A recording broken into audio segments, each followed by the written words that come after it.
चौथी शताब्दी ईसा पूर्व का समय भारत के लिए बहुत उथल पुथल भरा था। सिकंदर महान अभी अभी भारत छोड़कर गया था और उसके जाने से एक शक्ति शून्य पैदा हो गया था, जिसे भरने के लिए बहुत से लोग लालायित थे।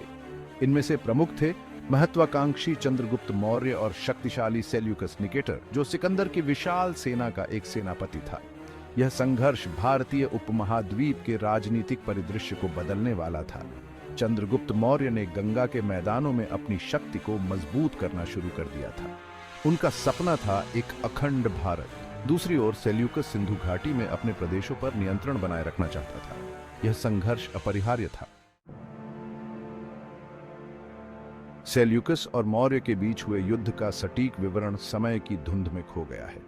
प्राचीन स्रोत हमें इस युद्ध की घटनाओं और उनके परिणामों के बारे में बहुत कम और अक्सर विरोधाभासी जानकारी प्रदान करते हैं, लेकिन यह स्पष्ट है कि जनता के समर्थन और अपनी रणनीतिक कुशाग्रता के कारण चंद्रगुप्त की सेना ने बाजी मार ली। चंद्रगुप्त की सेना ने पश्चिम की ओर कूच किया और कई लड़ाइयों में सेल्यूकस की सेना से भिड़ गई। मौर्य सेना, जो अपने हाथियों, रथों और अनुशासित पैदल सेना के लिए जानी जाती थी, एक दुर्जेय शक्ति साबित हुई। चंद्रगुप्त, जो एक चतुर स्ट्रैटेजिकार थे, ने अपने प्रतिद्वंद्वी को कमजोर करने के लिए सैन्य शक्ति और चालाक कूटनीति का एक संयोजन का इस्तेमाल किया। यह युद्ध कितने समय तक चला, यह अज्ञात है, लेकिन दोनों पक्षों को नुकसान उठाना पड़ा। धीरे धीरे जीत चंद्रगुप्त के पक्ष में झुकने लगी।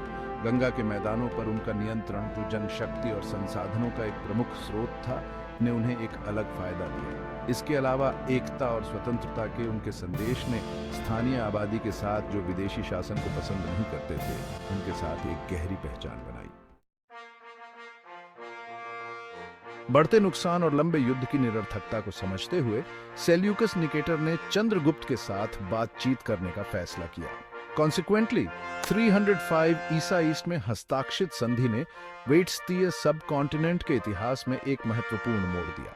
इसने मौर्य साम्राज्य के एक प्रमुख शक्ति के रूप में उदय और क्षेत्र में सापेक्ष शांति और स्थिरता की अवधि की शुरुआत का संकेत दिया। यह संधि चंद्रगुप्त के लिए बहुत अनुकूल थी।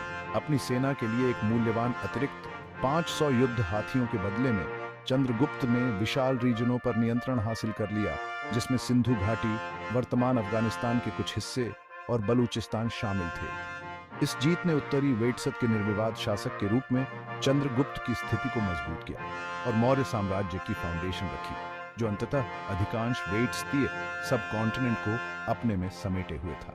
इस संधि में एक वैवाहिक गठबंधन भी शामिल था, जिसमें सेल्यूकस ने अपनी बेटी हेलेना का विवाह चंद्रगुप्त से कर दिया था।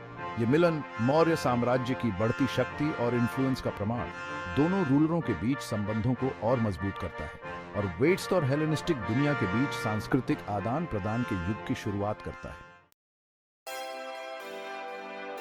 सेल्यूकस और मौर्य के बीच का युद्ध वेट्सतीय सब कॉन्टिनेंट के इतिहास में एक महत्वपूर्ण मोड़ था। चंद्रगुप्त की जीत ने मौर्य साम्राज्य की स्थापना का मार्ग प्रशस्त किया, जो प्राचीन वेट्सत के सबसे बड़े और सबसे फोर्सशाली एम्पायरों में से एक था।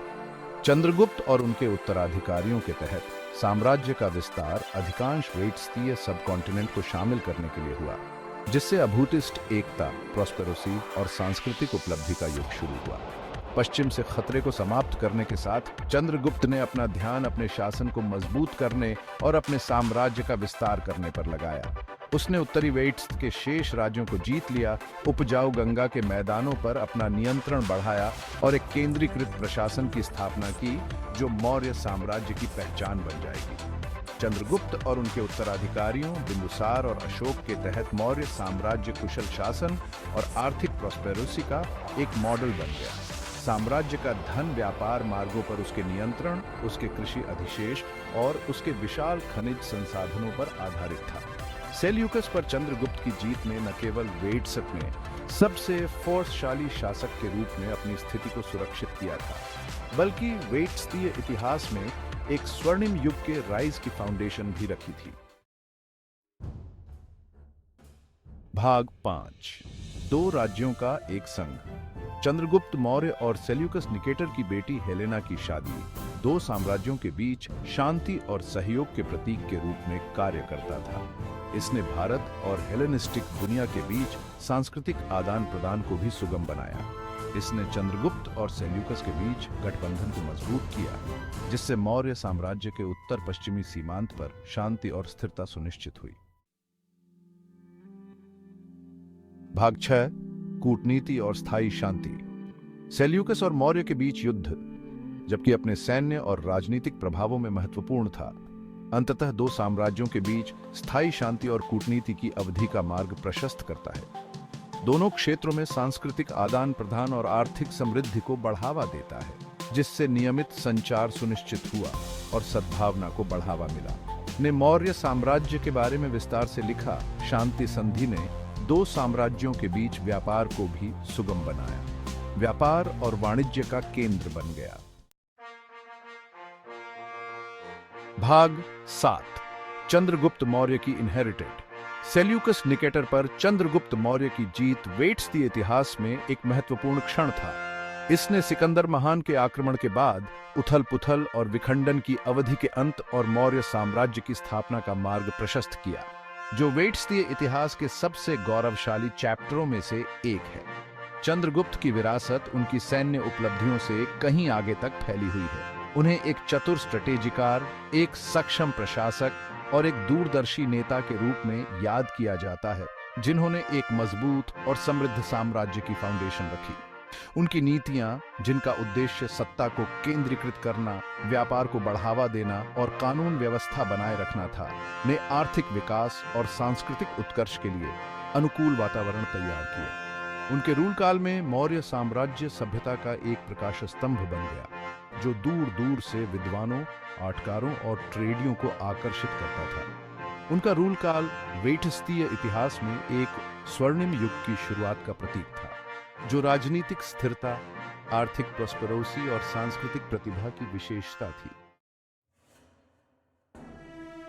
भाग 8 वेट्स पर प्रभाव। सेल्यूकस और मौर्य के बीच युद्ध और उसके बाद मौर्य साम्राज्य की स्थापना का वेट्सतीय सबकॉन्टिनेंट पर गहरा इन्फ्लुएंस पड़ा। इसने इतिहास में पहली बार एक ही शासक के अधीन अधिकांश वेट्स के एकीकरण का लीडरशिप किया, सबकॉन्टिनेंट की विविध आबादी के बीच एकता और साझा पहचान की भावना को बढ़ावा दिया।